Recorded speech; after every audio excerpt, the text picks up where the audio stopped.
ہماری ویڈیوز دیکھنے کے لیے ہمارے چینل صراط جنت کو سبسکرائب کریں۔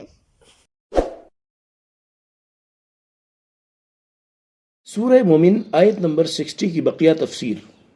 مفسرین نے دعا قبول ہونے کی چند شرائط ذکر فرمائی ہیں۔ ان کا خلاصہ یوں ہے: نمبر 1، دعا مانگنے میں اخلاص ہو۔ نمبر 2، دعا مانگتے وقت دل دعا کے علاوہ کسی اور چیز کی طرف مشغول نہ ہو۔ نمبر 3، جو دعا مانگی وہ کسی ایسی چیز پر مشتمل نہ ہو جو شرعی طور پر ممنوع ہو۔ نمبر 4، دعا مانگنے والا اللہ تعالیٰ کی رحمت پر یقین رکھتا ہو۔ نمبر 5، اگر دعا کی قبولیت ظاہر نہ ہو تو وہ شکایت نہ کرے کہ میں نے دعا مانگی لیکن وہ قبول نہ ہوئی۔ جب ان شرطوں کو پورا کرتے ہوئے دعا کی جاتی ہے تو وہ قبول ہوتی ہے، اور یاد رہے کہ جو دعا تمام شرائط و آداب کی جامع ہو تو اس کے قبول ہونے کے لیے یہ ضروری نہیں کہ جو مانگا وہ مل جائے، بلکہ اس کی قبولیت کی اور بھی صورتیں ہو سکتی ہیں۔ مثلا اس دعا کے مطابق گناہ معاف کر دیے جائیں گے، یا آخرت میں اس کے لیے ثواب ذخیرہ کر دیا جائے گا۔ چنانچہ حضرت ابو ہریرہ رضی اللہ تعالی عنہ سے روایت ہے، تاجدار رسالت صلی اللہ تعالی علیہ وآلہ وسلم نے ارشاد فرمایا، بندہ اپنے رب سے جو بھی دعا مانگتا ہے اس کی دعا قبول ہوتی ہے، اور اس کی صورت یہ ہوتی ہے کہ یا تو اس کی مانگی ہوئی مراد دنیا ہی میں اس کو جلد دے دی جاتی ہے، یا آخرت میں اس کے لیے ذخیرہ ہوتی ہے، یا دعا کے مطابق اس کے گناہوں کا کفارہ کر دیا جاتا ہے۔ اور اس میں شرط یہ ہے کہ وہ دعا گناہ یا رشتہ داری توڑنے کے بارے میں نہ ہو، اور اس کی قبولیت میں جلدی نہ مچائے۔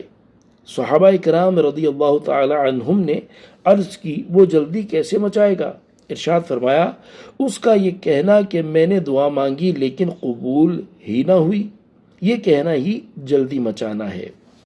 نوٹ: دعا کے فضائل و آداب اور اس سے متعلق دیگر چیزوں کی معلومات حاصل کرنے کے لیے اعلیٰ حضرت امام اہل سنت شاہ امام احمد رضا خان رحمۃ اللہ تعالی علیہ کے والد ماجد حضرت علامہ مولانا نقی علی خان رحمۃ اللہ تعالی علیہ کی شاندار تصنیف احسن الویاء لآداب الدعاء، یہ کتاب تسہیل و تخریج کے ساتھ مکتبۃ المدینہ سے بھی بنام فضائل دعا شائع ہو چکی ہے، اور ایک اور کتاب فیضان دعا، اس کا مطالعہ فرمائیں۔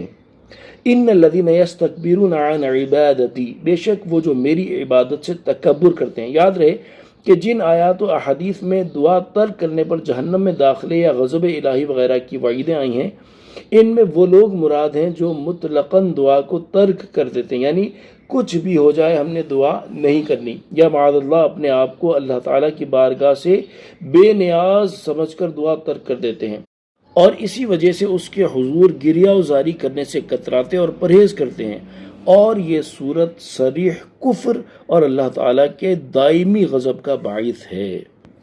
اللہ تبارک و تعالی ہمیں کثرت سے دعا مانگنے کی توفیق عطا فرمائے، اور دعا مانگنے میں تکبر کرنے سے ہماری حفاظت فرمائے۔ آمین بجاہ النبی الامین صلی اللہ تعالی علیہ وآلہ وسلم۔ صلو علی الحبیب صلی اللہ تعالی علی محمد صلی اللہ تعالی علیہ وآلہ وسلم۔